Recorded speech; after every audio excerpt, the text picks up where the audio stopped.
Joining David in one of his lowest times as he runs for his life from his own son, we have a lesson on friendship. Most will smile at you when you're on the rise. Most will abandon you when you're on the decline. The ones who stay by your side no matter what, those are usually your true friends. Things, however, may not be quite as clear cut as they appear at first glance. If we focus in on the geography, we find that a surprising third group appears as well. There are those who appeared as loyal advisors to David, who turned against him when it seemed that he could no longer serve their interests, such as Achitophel, who had apparently been an advisor of David and now turned against him. Shimi ben Gera was probably never loyal, but saw this as an opportunity to lash out now that David was down. That's the first group that we mentioned above. Then there are those who stayed by David's side with him to the end as true friends. Hushai stays by David's side, but is sent in a long shot attempt to try to counteract Achitophel's counsel. It certainly seems that Achitophel's advice really was the better one, short, simple, and calculated. Avshalom suspected Hushai, but if Achitophel jumped ship and abandoned David, it seemed just as plausible that Hushai did as well. Hashem helps Hushai to convince Avshalom. Hushai takes Avshalom on a journey with his words, describing David's might and experience, something that Avshalom had likely been concerned about and trying to cover up. He plays on his deepest insecurities, and then he said exactly the words he most wants to hear. Attacking with all of Israel means all of Israel will be under his leadership, and Avshalom takes the bait. While Hushai's opinion was accepted over Achitophel's, he still isn't put at ease. What if he gets convinced to change his mind? David is too close and not ready for an immediate attack as Achitophel had recommended. So he sets the emergency plan into action anyway. Along with those who stay by David's side are Sadok and Eviatar. Their sons, Achimatz and Yonatan, would be too suspicious to keep around Yerushalayim itself, so they're hiding out in the Kidron by Ein Rogel. This is a secondary water source out by the fields. In this way, they're close enough to be called upon to help when needed, but out of sight and by the road in case they have to escape if things go sour. They get the message of Achitophel's advice and go to carry it to David, but then they find out that they're being followed. Then something interesting happens, and this is where our third group appears. A mysterious woman comes to their rescue. She hides them and throws off their pursuers while attesting that they had in fact been there but already ran off. Sound familiar? If I had told the above story out of context and asked what event I was talking about, most people would guess I was referring to Rachav from Sefer Yoshua, who saved the spies he sends to Yericho. Not only that, but this is a woman from Bachurim, the same town where Palti ben Maish had to turn back, and the same town of Shimi ben Gera, who's quite clearly still bitter about Binyamin losing the throne. Like by Yoshua's spies in Yericho, anyone else there would likely have simply given them over. Why didn't she? There are a few big differences. Firstly, why don't we know this woman's name? She saved them, and in doing so, perhaps saved the life of David HaMelech.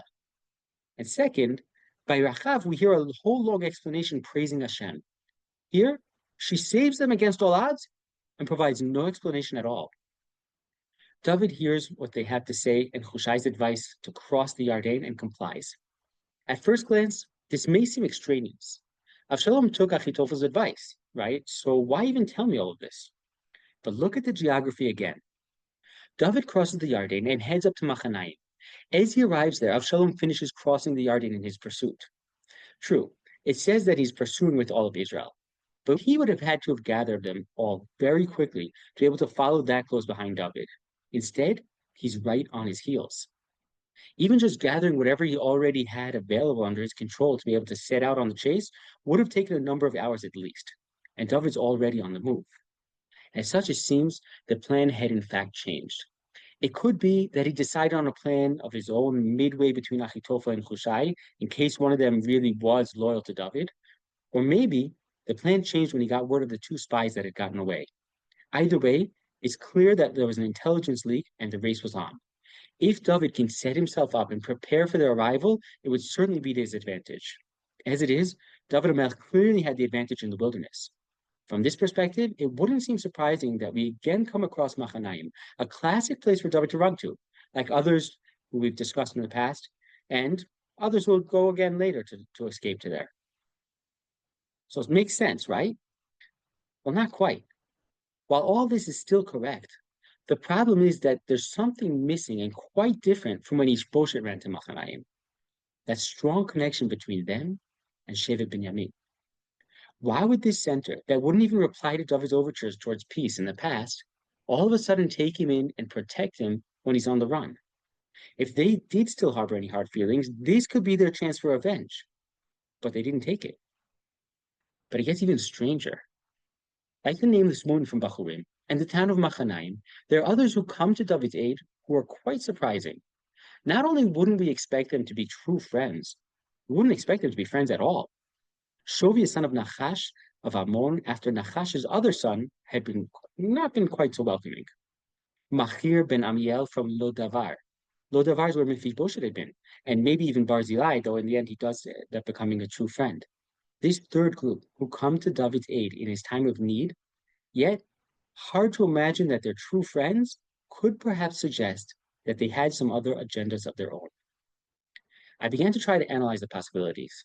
It could be that they thought David had better odds, and so they were basically placing their bets who was the better choice to back.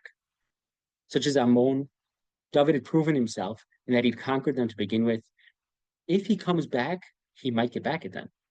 On the other hand, however, Avshalom certainly seems to have David on the run and had significant backing. Wouldn't it make sense to send gifts to Avshalom, welcoming him to power and getting on his good side? It would seem that the safest bet, however, would be to simply wait and see, stay out of it. So this led me to a different suggestion. Maybe they thought that they could influence the outcome to their own advantage. Ammon fought hard against David, but ended up losing and having to be subservient to him and pay tribute. Generally, at the first sign of weakness, those who've become subservient break away. And we'll see this time and again throughout Tanakh. But what if it's only a momentary lapse as David falls and until Avshalom fully takes over? Why help your enemy when he's falling apart, when instead you can flare the flames of his destruction? Do you know what we say when Hamas and Fatah fight amongst themselves? We wish both sides lots of success. And the others? Maybe there was still some kind of last lingering hope that Benjamin could retake the throne. David doesn't seem to find this hard to believe.